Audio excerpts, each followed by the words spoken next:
আসসালামু আলাইকুম রহমতুল্লাহি ওবরাকাতুহু। মোহাম্মদ নাজমুল হাসান বলছি, অকুপেশনাল থেরাপিস্ট। অকুপেশনাল থেরাপিস্ট টিপসে আজ কথা বলবো আমাদের সেন্সরি সিস্টেমটা নিয়ে, সেন্সরি সিস্টেম নিয়ে। সেন্সরি সিস্টেমটা নিয়ে কেন বারে বারে কথা বলছি, অনেকেই হয়তো বা জানতে চান যে এটা আসলে একটা শরীরের ফাউন্ডেশন। আমাদের শরীরের ফাউন্ডেশনটাই কিন্তু আমাদের সেন্সরি সিস্টেম, যে আমাদের যে ইন্দ্রিয় আছে, হ্যাঁ, আমাদের যে পঞ্চ ইন্দ্রিয় আছে, হ্যাঁ। তো আমরা স্বাভাবিকভাবেও জানি যে আমাদের 5টা ইন্দ্রিয় আছে, কিন্তু ইন্দ্রিয় কিন্তু 8টা ইন্দ্রিয় আছে। তো সেই সম্পর্কে জানতে, আমাদের ইন্দ্রিয়গুলো সম্পর্কে জানতে, এবং ইন্দ্রিয়গুলো কীভাবে আমাদের জন্য গুরুত্বপূর্ণ, আমাদের শিশুদের জন্য গুরুত্বপূর্ণ, বিশেষ করে অটিজম বৈশিষ্ট্যপূর্ণ এবং বিশেষ চাহিদা যুক্ত যে শিশুরা আছে তাদের জন্য সেন্সরি ইন্টিগ্রেশন থেরাপিটা, এটার যে বৈজ্ঞানিক যে ভিত্তিটা এবং এটার প্রমাণমূলক যে এডুকেশনটা, অনুশীলনটা, সেটা নিয়ে আজকে আমরা জানবো। তো আমি আপনাদের সাথে আছি মোহাম্মদ নাজমুল হাসান, অকুপেশনাল থেরাপিস্ট। তাহলে চলুন। তো আলোচ্য বিষয়সমূহ, যেমন এখানে আমরা কথা বলবো ভূমিকা নিয়ে, ইন্দ্রিয় এবং ইন্দ্রিয়ের যে সমন্বয়তা, যে একটা ইন্দ্রিয়ের সাথে আরেকটা ইন্দ্রিয়ের যে ইন্টিগ্রেশনটা, সমন্বয়টা, যেমন চোখের সাথে কান, ঠিক না, যে ত্বকের সাথে কান, বা চোখের সাথে জিহ্বা। তো এই একটার সাথে যে আরেকটার যে সমন্বয়, সেটা সম্পর্কে জানবো, এবং ইন্দ্রিয়ের সমন্বয়তা এবং সেন্সরি ইন্টিগ্রেশনটা কীভাবে বিকাশ লাভ করে বয়স অনুযায়ী, এবং সেন্সরি ইন্টিগ্রেশন বা ইন্দ্রিয়ের সমন্বয়হীনতা কীভাবে ঘটে থাকে সেটা সম্পর্কে আমরা একটু জানবো। এবং নিয়ন্ত্রিত সুষম ইন্দ্রিয়, ব্যালেন্স সেন্সরি ডায়েট, এই শব্দটার সাথে আপনারা অনেকেই পরিচিত, যে সেন্সরি ডায়েট, যে সেন্সরি ডায়েট দেন স্যার, আমার শিশুটাকে সেন্সরি ডায়েট দেন, যেন বাসায় সুন্দরভাবে আমার শিশুটার সাথে কাজ করতে পারি। একটা ছোট্ট একটা কেস স্টাডি থাকবে। কেস স্টাডিটা এই জন্য দেওয়া যেন আপনারা গল্পটা পড়ে যেন বুঝতে পারেন যে শিশুটার কোথায় আসলে সেন্সরি সমস্যাটা আছে। হ্যাঁ, এটা একটা ডিসকাশনমূলক হবে, এবং কিছু আমি আপনাদের কিন্তু হোমওয়ার্ক দিব, এবং যেন আপনারা সেটা সুন্দরভাবে করতে পারেন। এবং আশা করি এই সেশনটা নেওয়ার পরে আপনারা যে কোনো একটা শিশুর প্রাথমিক যে ব্যাপারটা আছে, যে শিশুটা সেন্সরি সমস্যায় ভুগছে না, সেটা আপনারা প্রাথমিকভাবে মূল্যায়ন করতে পারবেন, এবং একজন অকুপেশনাল থেরাপিস্টের কাছে আপনারা রেফার করতে পারবেন।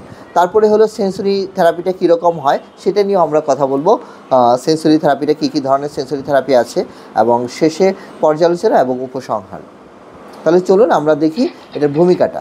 একটি শিশু তার জন্মের আগে এবং পরে বিভিন্ন ধাপে ধাপে তার মধ্যে যে অনুভূতিসমূহের যে বিকাশটা ঘটে, হ্যাঁ, সেটি আসলে যে অনুভূতিসমূহের বিকাশ ঘটে। আমরা সকলেই যে পঞ্চ ইন্দ্রিয়ের কথা অবগত আছি, কিন্তু চিকিৎসা বিজ্ঞানে এই ইন্দ্রিয় সমূহকে 8টি ভাগে ভাগ করা হয়। এই 8টি ইন্দ্রিয় সমন্বয়ের মাধ্যমে একজন মানুষ তার দৈনন্দিন কার্যক্রম সফলভাবে সম্পাদন করে থাকে, আর এই ইন্দ্রিয়ের সমন্বয়টাকে বৈজ্ঞানিকভাবে বলা হয় সেন্সরি ইন্টিগ্রেশন। তাহলে আমরা বুঝতে পারছি যে সেন্সরি ইন্টিগ্রেশনটা কি। সেন্সরি ইন্টিগ্রেশনটা হলো এই যে ইন্দ্রিয়গুলোর মাধ্যমে একজন মানুষ তার দৈনন্দিন কার্যক্রম যখন সে সফলভাবে সম্পাদন করতে পারবে ইন্টিগ্রেশনের মাধ্যমে, ওই প্রক্রিয়াটাকেই বলা হয় সেন্সরি ইন্টিগ্রেশন। এবার আসেন যে সেন্সরি ইন্টিগ্রেশনটা, অটিজম একটি কি স্নায়বিক সমস্যা। অটিজম কি? এটা কোনো রোগ না, হ্যাঁ, এটা কোনো রোগ না, এটা একটা কি স্নায়বিক সমস্যা, এটা একটা ব্রেন ডিসঅর্ডার। আপনি রোগ হলে ডাক্তারের কাছে যাবেন, জ্বর হলে যেমন ডাক্তারের কাছে যান, চিকিৎসা নেন, সুস্থ হয়ে যান, কিন্তু এটা কোনো রোগ না। হ্যাঁ, এটা রোগ না, এটা একটা ব্রেন ডিসঅর্ডার, এটা লাইফ লং একটা কন্ডিশন। এখানে আপনাকে টাইম টু টাইম সারা জীবনই বাচ্চার সাথে কাজ করতে হবে কোনো না কোনো সময়। তো এটা একটা স্নায়বিক সমস্যা, হ্যাঁ, যার ফলে একটি শিশুর সামাজিক যোগাযোগ এবং আচরণের সমস্যার পাশাপাশি তার সেন্সরি ইন্টিগ্রেশন ডিসফাংশন লক্ষ্য করা যায়। এই যে বললাম সেন্সরি ইন্টিগ্রেশনটাকে যখনই বাচ্চা সেন্সরি ইন্টিগ্রেশন সমস্যা ভুগবে, সেটাকে বলা হয় সেন্সরি ইন্টিগ্রেশন ডিসফাংশন, বা আমরা আরও সুন্দর করে বলি sensory processing disorder, sensory processing disorder বলে থাকে, এসপিডি। এখন এসআইডি শব্দটা ইউজ করা হয় না, এসপিডি শব্দটা বেশি ইউজ করা হয়। নেক্সট যেটা হলো যে সেন্সরি ইন্টিগ্রেশনের যে কনসেপ্টটা নিয়ে আমরা কথা বলি। হ্যাঁ, জেন আয়ার্স উনি একজন অকুপেশনাল থেরাপিস্ট। উনি আসলে একজন মহিলা, একজন বিখ্যাত অকুপেশনাল থেরাপিস্ট, আমেরিকান। ওনার ক্যালিফোর্নিয়াতে ওনার জন্ম। তো উনি একটা থিওরি তৈরি করেন যে প্রত্যেকটা জিনিস যখন আমরা রেসপন্স ইন্দ্রিয় একটা প্রত্যেকটা কী হয়, যে সেন্সরি একটা ইনপুট আসে, আমার ইনপুটের পরে কি আসে, যে প্রসেসিংয়ের পরে আমরা একটা রেসপন্স করি। এই যে প্রক্রিয়াটা, এটি হলো আসলে সেন্সরি ইন্টিগ্রেশন। উনি একজন সাইকোলজিস্ট প্লাস উনি একজন ডক্টরেট করা একজন মানুষ অকুপেশনাল থেরাপির উপরে। তারপর হলো উনি আসলে এই জিনিসটাকে বলা হচ্ছে যে ওনাকে বলা হয় সেন্সরি ইন্টিগ্রেশনের জনক আর কি বলা হয়, যে ফাউন্ডার, বা উনি এই সেন্সরি ইন্টিগ্রেশন নিয়ে সবচেয়ে বেশি কাজ করছে। পরবর্তীতে ওনার থিওরিটাকে আরও অন্যান্য থেরাপিস্টরা এটাকে নিয়ে আরও মডিফাই করছে, এটাকে আরও উন্নত করার চেষ্টা করছে। আচ্ছা, তো ব্রেন ইজ রেসপন্সিবল, এটা কি ব্রেনটা হলো রেসপন্সিবল যে কোনো জিনিস শেখার জন্য এবং একটা বিহেভিয়ার এটা বোঝার জন্য, কি ব্রেনটা হলো রেসপন্সিবল, খুবই responsible. When the sensory system is functioning appropriately, এই যে দেখেন সেন্সরি সিস্টেমটা যখন অ্যাপ্রোপ্রিয়েটলি ফাংশন করবে, আমরা আগের স্লাইডটাতে যাই, appropriately we can form perception, manifest appropriate behaviour and learn without complication, ঠিক না? When the sensory system is not functioning properly, যখন সেন্সরি সিস্টেমটা সুন্দরভাবে পারফর্ম করবে না, তখন কী হবে, সব কিছু ডিসঅর্গানাইজ হবে, একটা কেওটিক সিচুয়েশন তৈরি করবে। In most cases this represent a sign of dysfunction known as sensory processing disorder, যেটা আগেই বলছি। তো সেন্সরি ইন্টিগ্রেশন থেরাপিটা কি, এটা একটা প্লে বেস একটা থেরাপি, এটা কি একটা play base therapy. Sensory integration থেরাপিটা একটা প্লে বেস থেরাপি। দেখবেন যে শিশুর সাথে থেরাপিস্ট বিভিন্নভাবে খেলে, বিভিন্ন ইকুইপমেন্ট নিয়ে খেলে। সেন্সরি ইন্টিগ্রেশন থেরাপিটা ডিজাইন করা হয় বিভিন্ন নিউরোলজিক্যাল যে সমস্যাগুলো আছে শিশুদের, নিউরোলজিক্যাল সমস্যাগুলো সমাধান করার জন্য, যেন এর মাধ্যমে আর যে সেন্সরি যে সমস্যাগুলো আছে, যে আমাদের যে সেন্সরি সিস্টেমগুলো আছে, সেগুলো যেন আস্তে আস্তে যেন ডেভেলপ হয়, আস্তে আস্তে যেন ম্যাচুরিটি লাভ করে। আচ্ছা, এবার আসেন ইন্দ্রিয়ের যে সমন্বয়তা বা সেন্সরি ইন্টিগ্রেশন বোঝার আগে আমাদেরকে অবশ্যই অনুভূতি সম্পর্কে জানতে হবে। এই যে ইন্দ্রিয় সম্পর্কে জানতে হবে। আমাদের অনুভূতিগুলো হলো আমাদের অনুভূতিগুলো কী করে, আমাদের বিভিন্ন তথ্য দেয়, যাতে করে আমরা পরিবেশের সাথে খাপ খাইয়ে কোনো কাজ সম্পাদন করতে পারি। অনুভূতির সাহায্যে আমরা সাধারণত শরীরের ভিতর এবং বাইরে থেকে বিভিন্ন ধরনের তথ্য পেয়ে থাকি। আমরা কি করি, অনুভূতির মাধ্যমে যে আমাদের যে বাইরে, এই যে বাইরের পরিবেশ, ঠান্ডা, গরম, রোদ, বৃষ্টি, একটা শব্দ হলো, এই যে বাইরে থেকে শব্দ পাচ্ছি না, এবং ভিতর থেকে শব্দ কি, যেমন এই যে আপনার হঠাৎ করে পেট ব্যথা শুরু হলো, আপনার টয়লেট পাইছে, আপনার পানি পিপাসা পাইছে, তাহলে কি এটা ভিতরের অনুভূতি না? এই যে বাইরের এবং ভিতর থেকে যে স্টিমুলেশনগুলো আমরা কিন্তু প্রতিনিয়ত অনুভূতির মাধ্যমে পেয়ে থাকি। আমরা যাই করি না কেন, যেমন যতবারই নড়াচড়া করি, যতবারই দাঁত কামড়ানোর মাধ্যমে খাবার খাই, যতবারই কোনো বস্তু স্পর্শ করি, ততবারই কিন্তু আমরা অনুভূতির সৃষ্টি করে থাকি। এই যে আমাদের অনুভূতিগুলো আমাদেরকে জানান দেয় পরিবেশের সাথে কীভাবে খাপ খাইয়ে চলতে হবে এবং পারিপার্শ্বিক পরিবেশ আমার জন্য কতটা নিরাপদ।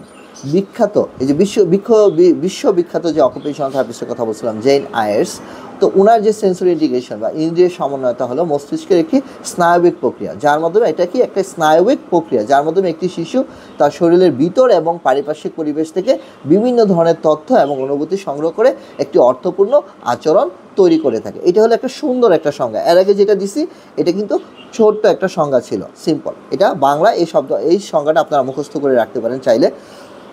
বিশেষ করে যারা স্পেশাল স্কুলে চাকরি করেন, থেরাপিস্ট, স্কুল টিচার, তাদের জন্য কিন্তু এটা খুবই দরকার জানাটা। হ্যাঁ, যে বছরের পর বছর থেরাপি দিয়ে যাচ্ছে, বছরের পর বছর বাচ্চার সাথে কাজ করতেছে, অথচ সেন্সরি ইন্টিগ্রেশন থেরাপিটা কি ওইটাই জানি না, তাহলে কী লাভ হলো আসলে? হ্যাঁ, 8-10 বছর চাকরি করে কী লাভ হলো একটা স্কুলে? তো সেন্সরি ইন্টিগ্রেশন থেরাপিটা আমরা এখান থেকে মুখস্থ করে নিব। তাহলে সেন্সরি ইন্টিগ্রেশন বা ইন্দ্রিয়ের সমন্বয়তা বলতে আমরা সাধারণত বুঝি যে ক্ষমতা দ্বারা বিভিন্ন ইন্দ্রিয়ের সাহায্যে আলহামদুলিল্লাহ ধারণা গ্রহণ করার মাধ্যমে তথ্য সংগ্রহ করে একটি অর্থবহ আচরণ তৈরি করে দৈনন্দিন কার্যক্রম সুষ্ঠুভাবে সম্পাদন করা হয়, সেই প্রক্রিয়াকে সেন্সরি ইন্টিগ্রেশন বলা হয়। তা আশা করি আপনারা বুঝতে পারছেন সেন্সরি ইন্টিগ্রেশনটা কি। চলো নেক্সট স্লাইডে যাই। আচ্ছা, নিম্নলিখিত যে ধাপ, এই ধাপের মাধ্যমে কিন্তু একটা শিশুর কি হয়, এই যে শিশুর ইন্দ্রিয়ের সমন্বয়তা বিকাশ লাভ করে থাকে এই ধাপের মাধ্যমে। তাহলে প্রথমে দেখেন কি ডেভেলপ করে, যে স্পর্শ, তার মধ্যে স্পর্শ মানে ট্যাকটাইল, হ্যাঁ ট্যাকটাইল, ভারসাম্য মানে ভেস্টিবুলার, অঙ্গ সচেতনতা, প্রোপ্রিওসেপশন। তাহলে এই তিনটা সেন্সকে বলা হয় একদম বেসিক সেন্স, প্রাইমারি সেন্স। এই তিনটা সেন্স কিন্তু আমরা যখন মায়ের পেটে থাকি তখন এই তিনটা সেন্স ডেভেলপ করে, মা আমাকে ফিল করে, বাচ্চা মাকে ফিল করে। তার ভারসাম্য, তা কিন্তু এই যে ভিতরে যে বেশে থাকি, মুভমেন্টগুলো করি, অঙ্গ সচেতনতা, বাচ্চা হাত পা নাড়ায় না পেটের ভিতরে, আলহামদুলিল্লাহ। এই যে ব্যাপারটা, এই যে স্পর্শ, ভারসাম্য, অঙ্গ সচেতনতা, এটা কিন্তু প্রথম তৈরি হয়। অঙ্গ সচেতনতাকে বলা হয় প্রোপ্রিওসেপশন। হ্যাঁ, আচ্ছা, তারপরে কি ডেভেলপ করে, তার ঘ্রাণ, দৃষ্টি, শ্রবণ এবং স্বাদ, মানে এই যে ঘ্রাণ যে শক্তিটা, হ্যাঁ এই যে গন্ধ নেওয়াটা, তার চোখে দেখার ক্ষমতা, তার শ্রবণ মানে কানে শোনার ক্রিয়াটা, তার স্বাদ জিহ্বাতে স্বাদ নেওয়ার ক্ষমতাটা, এই 4টা সেন্স পরবর্তীতে ডেভেলপ করে এবং পরবর্তীতে ম্যাচুরিটি লাভ করে। শরীরের যে ভারসাম্যতা, পৃথিবীতে আসার বসে ম্যাচুরিটি লাভ করে, তার যে বডি অ্যাওয়ারনেসটা, তার যে নড়াচড়াটা, তার মুভমেন্ট, এই জিনিসগুলো কিন্তু তার ম্যাচুরিটি লাভ করে। এটা কিন্তু অঙ্গ সচেতনতার পার্ট, কিন্তু এই যে সচেতনতা, নড়াচড়াটা। তারপরে এগুলোকে একত্রীকরণ করা এবং শরীরের যে অবস্থান, আমার শরীরটা কোথায় আসছে। তারপর দেখেন 5 নম্বরে যেটা হলো তার যে ভাষার যে বিকাশ, তার যে ল্যাঙ্গুয়েজ ডেভেলপমেন্টটা, এটা একটা বস্তুর সাথে আরেকটা বস্তুর সম্পর্কগুলো, এই ধরনের জিনিসগুলো তার ডেভেলপ করে 5ম স্টেজে গিয়ে। হ্যাঁ, তার মানে তো বুঝতে পারছেন যে ভাষাটা কখন ডেভেলপ করে। কিন্তু বেশিরভাগ প্যারেন্টসে আমরা অস্থির হয়ে যাই, শিশু কথা বলে না কেন, কথা বলে না কেন, কথা বলবে কীভাবে। শিশুর যে বেসিক যে জিনিসগুলো, সেই জিনিসগুলো তো এখনও ঠিক হয় নাই। হ্যাঁ, শিশুর ভারসাম্য ঠিক হয় নাই, শিশুর অঙ্গ সচেতনতা আসে নাই, শিশুর যে ইন্দ্রিয়গুলো সেগুলোই ঠিক হয় নাই। তাহলে একটা মানুষের ইন্দ্রিয় যদি সঠিকভাবে কাজ না করে, সে কীভাবে কথা বলবে, তার ব্রেন ফাংশন কীভাবে কাজ করবে, এই প্রশ্নটা আপনাদের কাছে রইল। ফাইনালি যেটা হলো যে দৈনন্দিন কার্যক্রম, দৈনন্দিন যে কার্যক্রমগুলো আছে, যেমন টয়লেট করা, গোসল করা, নিজ হাতে ভাত খাওয়া, কলম দিয়ে লেখালেখি করা, হ্যাঁ, খেলাধুলা করা, এই যে দৈনন্দিন কার্যক্রমগুলো, ঘুমাতে যাওয়া, এই জিনিসগুলোতে ইন্ডিপেন্ডেন্ট বা বিকাশ লাভ করে। আচ্ছা, নেক্সট যেটা হলো যে চলুন আমরা একটা ব্রেন দেখি, একটা অটিজম বৈশিষ্ট্যপূর্ণ একটা শিশুর ব্রেনটা দেখি। এই যে দেখেন ব্রেনের বিভিন্ন পার্ট, ব্রেনের বিভিন্ন পার্ট দেখেন, এই যে বিভিন্ন পার্ট, এই পার্টগুলো কিন্তু এক একটা পার্ট আমাদের এক একটা জিনিসকে নিয়ন্ত্রণ করতেছে, এক একটা ফাংশন। হ্যাঁ, দেখেন মহান রাব্বুল আলামিন আল্লাহ তাআলার যে একটা বিস্ময়কর একটা সৃষ্টি হলো আমাদের ব্রেন, মানুষের এই ব্রেনটা দেখেন। হ্যাঁ, এই যে দেখেন সেরিব্রাল কর্টেক্স, এই যে সেরিব্রাল কর্টেক্সগুলো, এই যে সেরিব্রাল কর্টেক্সের অনেক কাজ আছে। হ্যাঁ, সেরিব্রাল কর্টেক্সের অনেক কাজ আছে, amygdala, basal ganglia, corpus callosum, cerebellum, brain stem, cerebellum, হ্যাঁ, ব্রেন স্টিম। তো এই যে জিনিসটা হিপোক্যাম্পাস, এই যে জিনিসগুলো, এগুলো কিন্তু ব্রেনের বিভিন্ন পার্ট, এবং এক একটা পার্টের দায়িত্ব এক এক রকম, এক একটা পার্টের কাজ এক এক রকম।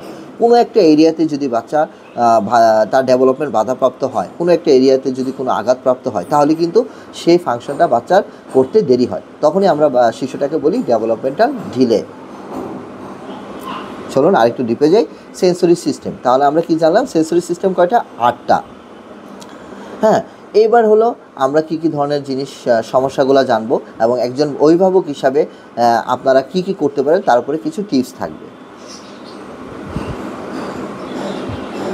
আচ্ছা, এই যে 8টা সেন্সরি সিস্টেম, তাহলে 8টা সেন্সরি সিস্টেমের প্রথম যেটা হলো ইন্টারোসেপশন নিয়ে আমরা কথা বলবো। ইন্টারোসেপশন সেন্স, জি, ইন্টারোসেপশন, ইন্টারনাল যে সেন্সটা। তাহলে প্রোপ্রিওসেপশন নিয়ে তো আমি একটু আগেই কথা বলেছি। ভেস্টিবুলার, ট্যাকটাইল, ভিজুয়াল মানে sight, taste, sound and smell.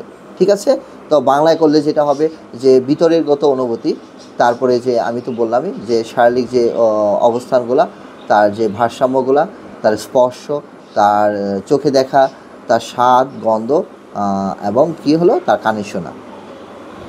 এই যে 8টা সেন্সরি সিস্টেম। এবার আসেন সেন্সরি ইন্টিগ্রেশনে কীভাবে বিকাশ লাভ করে বা ইন্দ্রিয় সমন্বয়তা কীভাবে হয়ে থাকে। এই যে প্রথমে যে বললাম যে ইন্টারসেপশন, সবার নিচের দিকে তাকান।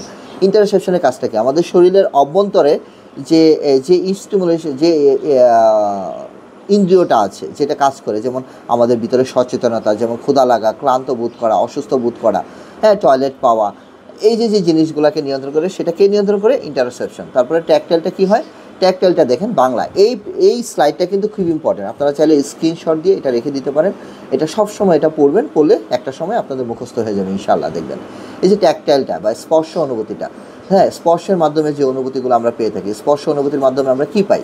পরিবেশ সম্পর্কে জানতে পারি, একটা বস্তু সম্পর্কে ধারণা পাই, যেমন একটা বস্তুর আকার কী, ঠান্ডা, গরম, শক্ত, নরম, ধারালো, ব্যথা, স্পর্শ, এই জিনিসগুলো কিন্তু আমরা ট্যাকটাইলের মাধ্যমে আমরা পেয়ে থাকি। তারপর ভেস্টিবুলারটা কি? ভেস্টিবুলারটা কি? আমাদের শরীরের যে নড়াচড়াটা, আমাদের অভিকর্ষের সাথে যে আমাদের নিয়ন্ত্রণ, ব্যালেন্স, এই যে সঠিকভাবে কাজকর্ম করা, হ্যাঁ, শিশুর অস্থির কেন, শিশু অস্থিরতার নিয়ন্ত্রণ, এই জিনিসগুলা, শিশুর ভাষা, কথাবার্তা, শিশু এখনও কথা বলে না, স্যার এতদিন হয়ে গেল, তার তো ভেস্টিবুলার সিস্টেম ভালো কাজ করছে না। ভেস্টিবুলার সিস্টেমের এটাও অনেক ইম্পর্টেন্ট একটা কাজ, শিশুর ভাষাকে সে নিয়ন্ত্রণ করে। প্রোপ্রিওসেপশন, প্রোপ্রিওসেপশনটা কি? এই যে অঙ্গ সচেতনতা, যে আমাদের শরীরে যে অবস্থান বা নির্দিষ্ট অঙ্গ সম্পর্কে যে ধারণা প্রদান করে থাকে, এটা হলো প্রোপ্রিওসেপশন। যেমন মাংসপেশি, জয়েন্ট, হ্যাঁ, আমরা কোথায় বসে আছি, কলম দিয়ে যে লিখতেছি, গ্লাস থেকে পানি নিয়ে খাচ্ছি, এই যে দৌড়াদৌড়ি করা, লাফালাফি করা, এগুলো কিন্তু প্রোপ্রিওসেপটিভ সেন্সরি স্টিমুলেশনের কাজ। হ্যাঁ, প্রোপ্রিওসেপশনকে আমরা প্রোপ্রিওসেপটিভ স্টিমুলেশন, সেন্সরি স্টিমুলেশন বলে থাকি। ভিজুয়াল সেন্সরি সিস্টেম, এটার কাজটা কি? এটার কাজটা হলো এই যে একটা বস্তু সম্পর্কে আমাকে ধারণা দেবে, হ্যাঁ, ছোট বড়, কাছে দূরে, হ্যাঁ, কম বেশি, এই যে জিনিসগুলা visual perception, visual figure ground, এগুলো সম্পর্কে আমাকে আইডিয়া দেবে। অডিটরি সেন্সরি সিস্টেমটার মাধ্যমে আমরা আমাদের পরিবেশ সম্পর্কে সব কিছু জানতে পারবো। শব্দটা কোত্থেকে আসছে, সামনে থেকে না পিছন থেকে, কে শব্দ করলো, কিসের শব্দ করলো, হ্যাঁ, শব্দটা জোরালো না আসতে। তারপর গেস্টেটরি, স্বাদ, টক, ঝাল, মিষ্টি, এই জিনিসগুলো নিয়ে। অলফ্যাক্টরি সেন্সরি সিস্টেমটাও ঠিক সেরকমই, গন্ধটা। হ্যাঁ, আমরা অনেক সময় প্রশ্ন করে থাকি যে বাচ্চার সুগন্ধ এবং দুর্গন্ধ বুঝে কি না, এই জিনিসটা কিন্তু আমরা প্রশ্ন করে থাকি। এবং বাচ্চার স্বাদের ব্যাপারেও প্রশ্ন করে যে বাচ্চা কোন ধরনের স্বাদ খাবার বেশি পছন্দ, হ্যাঁ, স্বাদের খাবার পছন্দ। তো এই হলো প্রাথমিকভাবে এই 8টা সেন্সরি সিস্টেম এবং তাদের কাজ।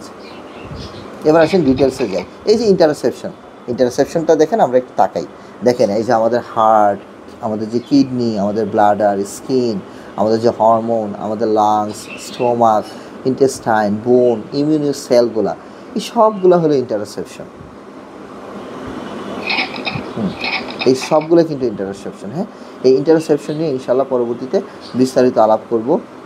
ইন্টারসেপশনটা নিয়ে প্রাথমিকভাবে যেটা বলতে চাই সেটা হলো যে আমাদের যে এই যে আমাদের ক্ষুধা, অনেক বাচ্চা আছে যে বাচ্চা খায় না স্যার, বাচ্চা বুঝেই না, বাচ্চা ক্ষুধা লাগলে খালি কান্না করে, কিন্তু সে নিজে থেকে বলতে পারে না। এটাও কিন্তু ইন্টারসেপশন দুর্বলতার কারণে। বাচ্চা যেখানে সেখানে প্রস্রাব করে দেয়, এখনও টয়লেট কন্ট্রোল আসে নাই, পায়খানা করে দেয়, এটাও কিন্তু ইন্টারসেপশনের দুর্বলতার কারণে। বাচ্চার ঘুম হয় না, হ্যাঁ, এই যে স্লিপ ডিস্টারবেন্সটা হচ্ছে, এটাও কিন্তু ইন্টারসেপশনের কাজ।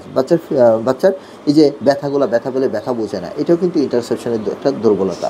তো এটা হলো প্রাথমিকভাবে, আমরা ইন্টারসেপশন নিয়ে পরবর্তীতে ইনশাআল্লাহ বিস্তারিত কথা বলবো। প্রোপ্রিওসেপশনটা কি? আগে বলছি বডি অ্যাওয়ারনেস। হ্যাঁ, তাহলে বডি অ্যাওয়ারনেসটা, প্রোপ্রিওসেপশনের অবস্থানটা কোথায় দেখেন, আমাদের যে শরীরে যে পেশিগুলো আছে, মাংসপেশিগুলো আছে এবং আমাদের জয়েন্টগুলো আছে, সেখানে যে রিসেপ্টরগুলো আছে, এই রিসেপ্টরগুলো এবং পেশি সংকোচনের দ্বারা সেগুলো মানে সক্রিয় হয়ে ওঠে রিসেপ্টরে তাদের অবস্থান, এবং পেশির মানে শারীরিক মুভমেন্টের মাধ্যমে কিন্তু সেগুলো সক্রিয় হয়ে ওঠে। হ্যাঁ, এটা তার কাজটা কি? তার কাজটা হলে দেখেন শরীরের একটি অংশ কোথায় এবং এটি কীভাবে চলমান সেটি সম্পর্কে আমাকে প্রদান করে। এই যে শিশুটা জাম্প করতেছে, এই যে শিশুটা চোখ বন্ধ করে যে হেঁটে যাচ্ছে এক জায়গা থেকে আরেক জায়গায়, বা কলম ধরে লিখতেছে, এগুলো কিন্তু প্রোপ্রিওসেপটিভ স্টিমুলেশনের কাজ। হ্যাঁ, এটা এই ইফেক্টের মাধ্যমে আমাদের শরীরকে কিন্তু আমরা শান্ত রাখতে কাজ করে। এর জন্য প্রোপ্রিওসেপটিভ স্টিমুলেশনটা শিশুদের জন্য অনেক ভালো কাজ করে, শিশুদের শান্ত রাখার জন্য, ওদের মনোযোগ বাড়ানোর জন্য, ওদের আই হ্যান্ড কোঅর্ডিনেশন বা হাতে পায়ের মুভমেন্ট বাড়ানোর জন্য এটা খুব ভালো কাজ করে। প্রোপ্রিওসেপশনের কিছু বিহেভিয়ার আছে যে আপনি বুঝবেন কীভাবে যে বাচ্চাটা প্রোপ্রিওসেপটিভ স্টিমুলেশনটা দরকার। দেখেন এই বাচ্চাগুলো খুব শব্দ করে করে হাঁটবে, খুব হেভি হ্যান্ডেড, শব্দ করে করে হাঁটবে, শব্দ করে করে জুড়ে টেবিলের মধ্যে বাড়ি দিবে, দেয়ালে বাড়ি দিবে। তারা মুভমেন্টগুলো গ্রেডিং করতে পারবে না, হ্যাঁ, যেখানে সেখানে জাম্প করবে, লাফ দিবে। হ্যাঁ, আবার অনেক বাচ্চা আছে দুর্বল অঙ্গভঙ্গি, টেবিলের উপরে মাথা রেখে শুয়ে থাকবে, হ্যাঁ, টেবিলে সুন্দরভাবে বসতে চাবে না, আসমকা এখানে সেখানে পড়ে যাবে, প্রচুর ব্যথা পাবে। আবার অনেক বাচ্চা আছে টিপটো ওয়াকিং করবে, মানে গোড়ালে পায়ের পাতার উপরে ভর দিয়ে বাচ্চাগুলো হাঁটবে, আবার যা পাবে তাই মুখে দিয়ে চাবাবে, হ্যাঁ, জামার কলার চাবাবে, এটা সেটা মুখে দিয়ে সে চাবাবে, ঘন ঘন জিনিসপত্র ফেলে দিবে, ছুঁড়ে মারবে সহজে। আবার এই বাচ্চাগুলো, অনেক বাচ্চা আছে সহজেই টায়ার্ড হয়ে যাবে, এবং বডি অ্যাওয়ারনেসটাও খুবই কম এই বাচ্চাগুলোর মধ্যে। তো এই ধরনের বৈশিষ্ট্যগুলো যদি কোনো শিশুর মধ্যে থাকে তাহলে বুঝবেন যে প্রাথমিকভাবে ধরে নেবেন যে বাচ্চাটার প্রোপ্রিওসেপটিভ সেন্সরি সিস্টেমে দুর্বলতা আছে। এখন আমি বুঝবো কীভাবে যে এই দুর্বলতাটা ওভার না আন্ডার, মানে ওভার সেন্সিটিভ না আন্ডার সেন্সিটিভ, হ্যাঁ, অতিরিক্ত সংবেদনশীল না নিম্ন সংবেদনশীল। তো এইটা নিয়ে আসলে আপনাকে একটু মনোযোগ দিতে হবে। এটা আসলে অভিজ্ঞতার উপরে নির্ভর করবে, আপনার এক্সপিরিয়েন্সের উপরে নির্ভর করবে। এটা একজন এক্সপার্ট থেরাপিস্ট ছাড়া আসলে খুঁজে বের করা খুবই কষ্টকর যে বাচ্চাটা ওভার সেন্সিটিভ না আন্ডার সেন্সিটিভ, এই প্রোপ্রিওসেপটিভ বা যে কোনো সেন্সরি সিস্টেমের জন্য। তারপরেও যেহেতু এটা একটা সেশনে আমি বলে যাব, আপনারা এখান থেকে ইনশাআল্লাহ আশা করি ইনফরমেশনগুলো পিক আপ করে নেবেন।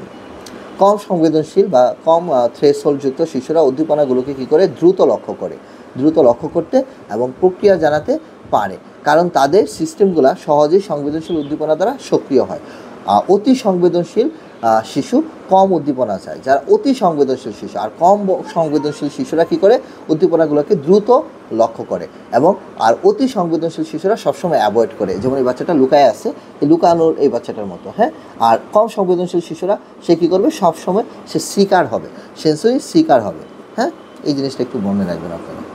দেখেন এই যে নিম্ন সংবেদনশীল বা আন্ডার সেন্সিটিভ বাচ্চারা, হ্যাঁ, উচ্চ থ্রেশহোল্ডযুক্ত বা হাই থ্রেশহোল্ডযুক্ত শিশুরা ততটা প্রক্রিয়াশীল নাও হতে পারে, তাই তারা তেমন কোনো উদ্দীপনা মিস করতে পারে যা অন্যরা সাড়া দেয়, হ্যাঁ। যেমন দেখেন এই যে শুয়ে আছে, ইয়া করতেছে, এই যে সুরসুরি, এই ধরনের জিনিসগুলো, হ্যাঁ।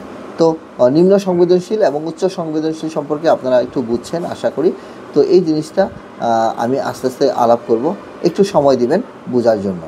একজন অভিভাবক হিসাবে আমি কি করতে পারি আপনারা একটু দেখেন, কি করা যায় একজন অভিভাবক হিসাবে, কি করা যায় সেটা সম্পর্কে একটু দেখেন, পড়েন।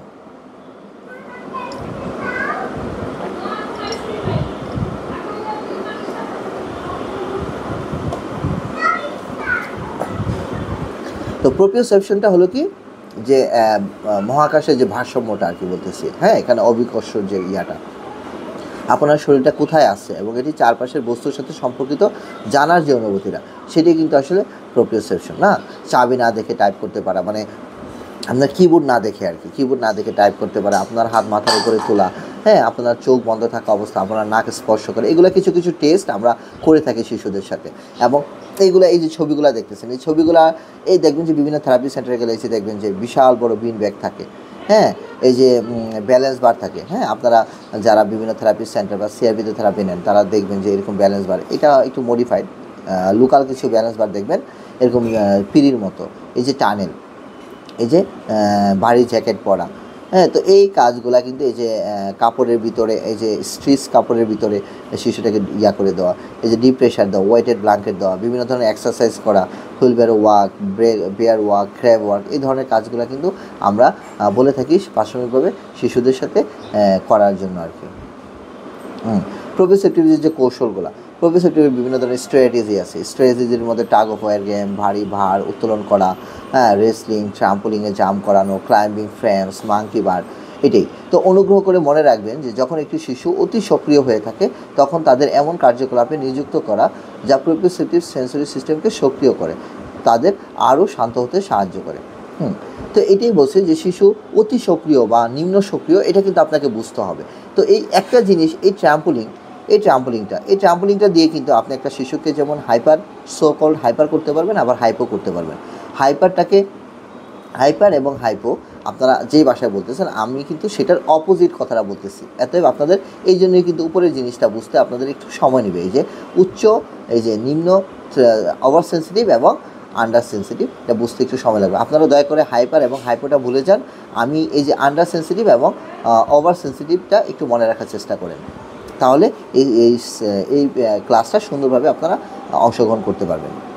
তাহলে এটাই বলছি এখানে যে অনুগ্রহ করে মনে রাখবেন, একটি শিশু যখন অতি সক্রিয় থাকে, মানে চঞ্চল থাকে, প্রচুর সেন্সরি সিকার থাকে, তখন এমন কার্যকলাপে নিয়োজিত করা, প্রোপ্রিওসেপটিভ কার্যকলাপে, যেন সে আস্তে আস্তে শান্ত হয়ে যায়, হ্যাঁ, এটাই আর কি। এবার আসেন ভেস্টিবুলার সিস্টেমটাকে। এই যে দেখেন, এই যে ছবিটা দেখছেন, ব্রেন, এই যে দেখেন ব্রেন, এই যে visual, auditory, motor planning, tactile, proprioception, এই পুরো সিস্টেমটা, এই যে ভেস্টিবুলার সিস্টেম, হ্যাঁ, এটাকে বলা হয় একটা GPS system for our body. চিন্তা করছেন, ইন্টারনাল জিপিএস সিস্টেম। আমরা জানি যে জিপিএস সিস্টেমটা কি, এই যে রাস্তায় বের হচ্ছেন, একটা গাড়ি চলতেছে, জিপিএস সিস্টেম ছাড়া অনেক দেশেই আপনি গাড়ি রাস্তায় বের করে চালাইতে পারবেন না, কারণ এত রাস্তা, আপনি কনফিউজ হয়ে যাবেন। ইদানিং অনেকে ঢাকা শহরে হঠাৎ করে অনেক দিন পরে আসলেও কিন্তু এরকম কনফিউজ হয়ে যায়, হ্যাঁ। যদিও আমাদের ঢাকা শহরের রাস্তাঘাট অনেক কম, জিপিএস আমাদের লাগে না, জিপিএস ছাড়াই আমরা চলতে পারি। কিন্তু এই জিপিএস ছাড়া, এই যে দেখেন বডির জিপিএস সিস্টেম, এই পুরা বডির জিপিএস সিস্টেমটা হলো কি, ভেস্টিবুলার সিস্টেম। তাহলে মনে থাকবে, হ্যাঁ, এটা একদম সহজ। আমি আর ওইদিকে যাব না, ওইগুলা বলে আপনাদের আরও কনফিউজ করবো না, একদম সিম্পলভাবে চিন্তা করেন জিপিএস। আচ্ছা, ভেস্টিবুলার সিস্টেমটা কোথায় অবস্থিত এবার চলুন একটু দেখে নিই।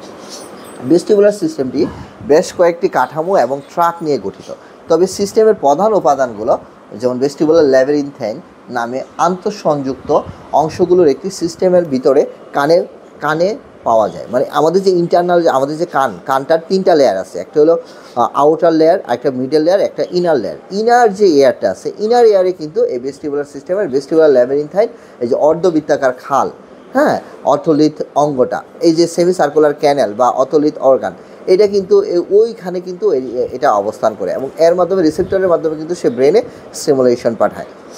এই যে সেরিব্লামে দেখেন, এই যে এখানে লেখা আছে, কি লেখা, এই রিসেপ্টরগুলো কী করে ভেস্টিবুলার নিউক্লিয়াস নামক ব্রেন স্টেমের নিউক্লিয়াসে এবং সেরিব্লামে ভেস্টিবুলো ককলিয়ার নার্ভ, ভেস্টিবুলার ককলিয়ার নার্ভের মাধ্যমে সেরিব্লাম এবং ব্রেন স্টেমে নিউক্লিয়াসে ভেস্টিবুলার নিউক্লিয়াস নামক তথ্য পাঠায়। ভেস্টিবুলার নিউক্লিয়াস তারপরে কী করে চোখের পেশি থেকে সেরিব্রাল কর্টেক্স পর্যন্ত বিভিন্ন লক্ষ্যবস্তুতে সেই তথ্য প্রেরণ করে। এই যে নামগুলো বললাম, এগুলো কিন্তু বিভিন্ন ব্রেনের বিভিন্ন অংশের নাম বললাম। হ্যাঁ, ব্রেনটা ওই যে আপনারা প্রথমে যেটা দেখাইছি সেই অংশের নামগুলো বললাম। ভিতরের কানের যে রিসেপ্টরটা, এই যে বললাম মাথা নড়াচড়ার মাধ্যমে কিন্তু এটার মুভমেন্টটা ভেস্টিবুলার সিস্টেমটা অ্যাক্টিভ হয়ে থাকে, অন্যান্য ইন্দ্রিয় থেকে ইনপুট দ্বারা উদ্দীপিত হয়ে থাকে। হ্যাঁ, এটাই আর কি।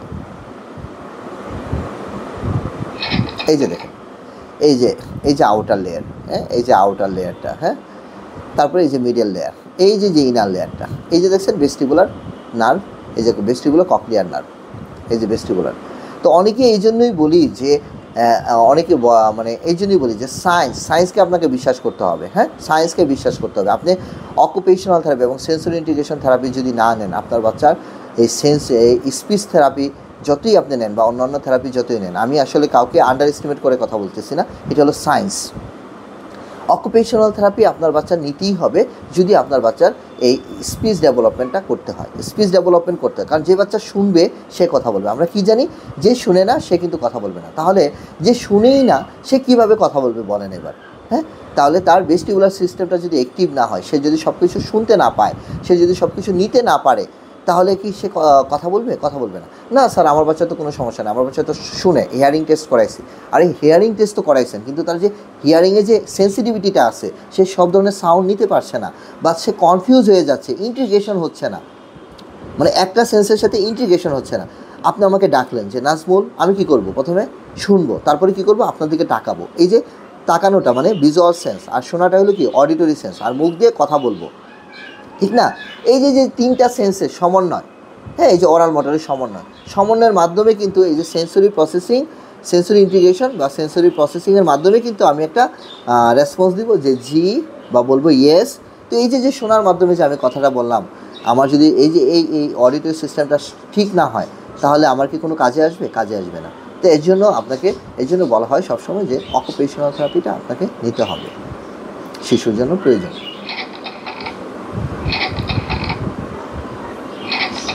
এবার এটার কাজটা কি? ভেস্টিবুলার সিস্টেমের কাজটা কি? ভেস্টিবুলার সিস্টেমটা হলো স্বাভাবিক যে আমাদের চলাচলগুলো, ভারসাম্য নিয়ন্ত্রণ করে হাঁটাহাঁটি করা, এই জিনিসগুলো কিন্তু ভেস্টিবুলার সিস্টেম নিয়ন্ত্রণ করে থাকে। হ্যাঁ, এবং এছাড়াও ভেস্টিবুলার সিস্টেম আরও অনেকগুলো জিনিস আছে, সেইগুলোর মাধ্যমে সেগুলো করতে পারে। সেগুলো অস্থিরতা নিয়ন্ত্রণ করে থাকে, আমাদের ভার্টিগো, মাথা ঘোরা, এই জিনিসগুলোকে সে নিয়ন্ত্রণ করে থাকে। হ্যাঁ, এগুলো বিভিন্ন ফাংশন আছে। আচ্ছা, দেখেন আমরা এখানে যাব। ভেস্টিবুলার সিস্টেম এই যে ককলিয়ার ব্যতীত সমস্ত অভ্যন্তরীণ কানের সংবেদনশীল অঙ্গ নিয়ে গঠিত। হ্যাঁ, আমি কেবল ভেস্টিবুলার সিস্টেমের প্রধান 2টি উপাদান নিয়ে এখানে কথা বলছি। হ্যাঁ, সেটা নিয়ে আপনারা করেন, কারণ আমি চাই না যে জিনিসটা আরও বড় হয়ে যায়। হ্যাঁ, এই জন্য অঙ্গভঙ্গি এবং শরীরকে স্থিতিশীল রাখতে, যে অনেক বাচ্চা যে অস্থির, খুব চঞ্চল, সেটা কিন্তু ভেস্টিবুলার সিস্টেম ভালোভাবে সার্ভিসটা যদি দেওয়া যায়, সেন্সরি সিস্টেমটা অ্যাপ্লাই করা যায়, তাহলে কিন্তু শিশু আস্তে আস্তে শান্ত হয়ে যাবে ইনশাআল্লাহ। এই যে ভেস্টিবুলার সিস্টেম মুভমেন্টের মাধ্যমে দেখেন, এই দেখেন ভেস্টিবুলার সিস্টেমটা, এই যে এটা দেখেন, যখন সে এই মুভমেন্টটা করছে, সিস্টেমটা কোথায় আছে, আর যখন এই মুভমেন্টটা করছে, এই যে দেখেন মুভমেন্টটা শুরু করলো, এই যে ড্যান্সারটা, তখন দেখেন তার সিস্টেমটা কোথায় চলে গেছে। এই যে দেখেন সে যখন আপরাইট পজিশনে আছে, মাথাটা সঠিক জায়গায় আছে, তার সিস্টেমটা দেখেন কীভাবে আছে। সে যখন মাথাটাকে কাত করলো, সামনের দিকে যখন কাত করলো, দেখেন তার সিস্টেমটা কোথায় চলে গেছে। খেয়াল করছেন? এইভাবে কিন্তু সে উদ্দীপিত হচ্ছে, এভাবে আমাদের ব্রেন উদ্দীপিত হয় এবং রেসপন্স করে। এবার আসেন, এই যে ভেস্টিবুলার সিস্টেমটা ওভার না আন্ডার, এটা কীভাবে বুঝবেন? যেমন ভেস্টিবুলার সিস্টেমটা যদি ওভার সেন্সিটিভ হয়, তাহলে সে কী করবে, এবং আন্ডার সেন্সিটিভ হলে কী করবে। আন্ডার মানে আপনাদের কথা হলো হাইপার বাচ্চা। হাইপার বাচ্চা মানে এই যে প্রচুর সারাক্ষণ মুভমেন্ট করতেছে, সারাক্ষণ স্পিনিং করতেছে, রকিং করতেছে, বাউন্স করতেছে, অলওয়েজ অন দ্য গো, সারাক্ষণ একটা অ্যাটিটিউড, কোনোভাবেই স্যার টায়ার্ড হয় না, এত এনার্জি বাচ্চার শরীরে, ঠিক না? এগুলো বলি না, এই ধরনের জিনিসগুলো আর কি। এটা কি আন্ডার রেজিস্টারিং বাচ্চা, হ্যাঁ আপনাদের কথায় হাইপার বাচ্চা। আর তাহলে হাইপার বাচ্চা কোনটা? এই যে ওভারলে, যেটা মানে তার টলারেন্স মুভমেন্ট সে একদমই নিতে চাবে না, সে খুব ডিজি থাকবে, সে অলস স্বভাবের থাকবে, হ্যাঁ সে শব্দ করে করে হাঁটবে, সব কিছুতে তার একটা ভয় থাকবে, ভীতি থাকবে মুভমেন্টে, তারপর মুভমেন্ট সিকনেস তার মধ্যে থাকবে, খুব ধীরে সুস্থে সে চলাচল করবে, একদমই সহজে নড়ানো যাবে না তাকে এক জায়গা থেকে আরেক জায়গায়। আছে না এরকম বাচ্চা? একটু মিলাইয়া দেখবেন আপনারা, এগুলো কিন্তু আপনাদের হোমওয়ার্ক রইলেও আপনারা মিলাবেন এবং অবশ্যই আমাকে প্রশ্ন করবেন, আমি চেষ্টা করব আপনাদের যথাসম্ভব আপনাদের সঠিক উত্তর দেওয়ার জন্য ইনশাআল্লাহ। এবার অভিভাবক হিসাবে আপনি কি করতে পারেন, একজন টিচার হিসাবে কী করতে পারেন? এই যে পাশের ছবিটা দেখেন, এখানে একটু দেখার চেষ্টা করবেন, এখানে বেশ কিছু ছবি দেওয়া আছে, কীভাবে ভেস্টিবুলার স্টিমুলেশনটা দিতে পারবেন।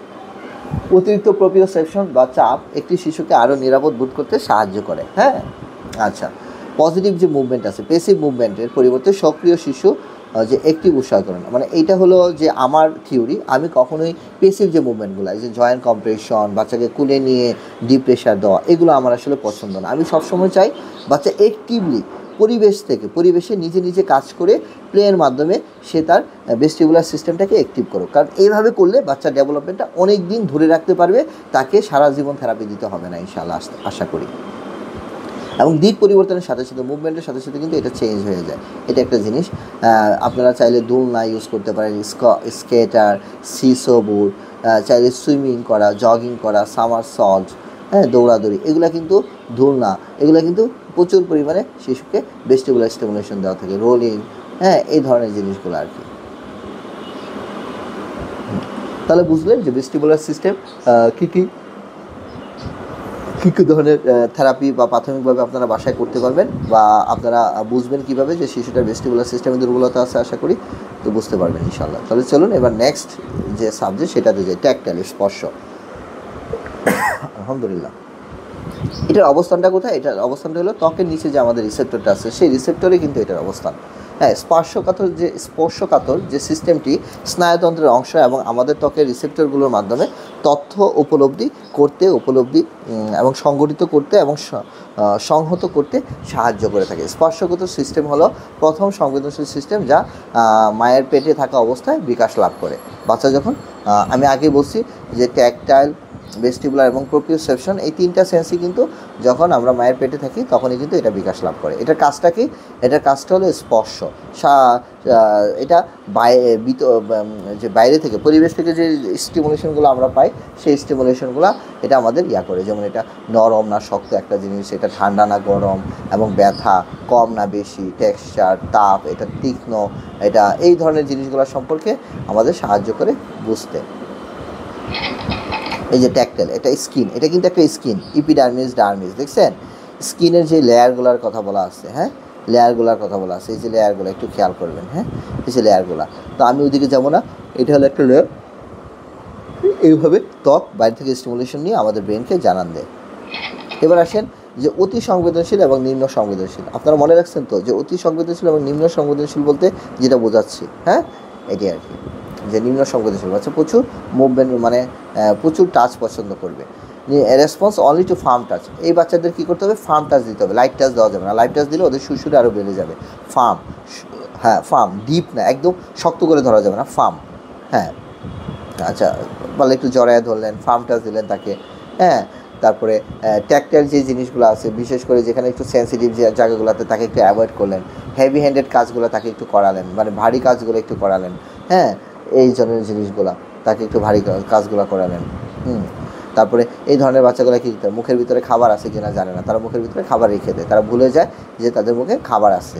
অনেক বাচ্চাই দেখুন যে মুখের ভিতরে খাবার অনেকক্ষণ নিয়ে আস্তে আস্তে খায়, এই জিনিসটা থাকতে পারে, হ্যাঁ। তো সারাক্ষণই দৌড়াদৌড়ি, লাফালাফি, এই ধরনের জিনিসগুলো, একটা জিনিস ধরার যে ব্যাপারগুলো, সারাক্ষণ হাতে কিছু না কিছু সে থাকবেই, এই ধরনের শিশুগুলো। আর এই ধরনের শিশুগুলো হলো ওভারলি সেন্সিটিভ, এরা উশৃঙ্খল হতে পারে, টেক্সচারে প্রচুর সংবেদনশীল হতে পারে, অনেক সেন্সিটিভ হতে পারে। মেসি প্লে অনেক সময় পছন্দ করে, অনেক সময় তারা এড়িয়ে চলে যায়। আক্রমণাত্মক প্রতিক্রিয়া তারা দেখাতে পারে অন্যের স্পর্শ পেলে, অনেক সময় কামড় মারে, চিমটি মারে, ধাক্কা মারে। অতিরিক্ত ব্যথা, অল্প ব্যথাতে সে প্রচুর চিল্লাচিল্লি চিৎকার করা শুরু করে দিবে। তাপমাত্রা পরিবর্তনে অনেক সময় ঝামেলা হবে। শীতের দিনে দেখা গেছে যে সে প্রচুর গোসল করতে যাবে, একটু পরপর বাথরুমে যেতে যাবে। গরমের দিন জ্যাকেট পরে ঘুরবে, এরকমও হতে পারে। হ্যাঁ, তারপর তার চুল কাটা, নখ কাটা, হাতের নখ কাটা, এই ধরনের জিনিসও কিন্তু তাদের অনেক সমস্যা হতে পারে। ট্যাকটাইল ডিফেন্সিভনেস, হ্যাঁ, এই যে দেখেন ট্যাকটাইল ডিফেন্সিভনেস, যে এখানে যেটা বলা হয়েছে যে dirty, rough play, body awareness, hugs, hyposensitivity থাকলো। আর hyper sensitivity picky eater, anxious, emotional, fight or flight response, hair things or clothes. তাহলে কী কী ধরনের টিপস একজন অভিভাবক হিসাবে আপনার বা শিশুর মধ্যে যদি ট্যাকটাইল সমস্যা থাকে, দুর্বলতা থাকে, তাহলে তাকে বিভিন্ন ধরনের যে জামা কাপড়গুলো আছে, জামা কাপড়ের যে ট্যাগগুলো আছে, ট্যাগগুলো খুলে ফেলতে হবে।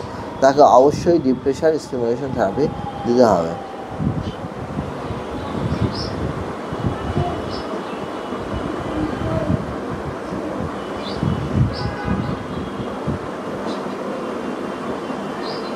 তো আপনার শিশু যদি স্পর্শগতর বা অভিজ্ঞতার সন্ধান করে, তাহলে তাকে সেগুলো অনুভব করতে দিন। শিশু যদি স্পর্শগতর অভিজ্ঞতা এড়িয়ে চলে, তাহলে প্রোপ্রিওসেপটিভ কাজগুলোকে অন্তর্ভুক্ত করুন। খেলনা, জামাকাপড়, তোয়ালে ইত্যাদি টেক্সচার বিবেচনা করুন। মনে রাখবেন যে স্পর্শগতর অভিজ্ঞতা কিছু বাচ্চাদের জন্য বেদনাদায়ক হতে পারে, অতএব সব ধরনের স্টিমুলেশন তাকে দেবে না। অনেক সময় দেখছি যে ব্যাগ ভর্তি মাজুনি নিয়ে চলে আসেন আপনারা, বিভিন্ন ধরনের কাপড়। কেন? ওইখান থেকে কোন থেরাপিস্ট নাকি বলছে যে সব ধরনের মাজুনি দিয়ে, কাপড় দিয়ে শিশুর সারা শরীর গ্রস্ত হবে।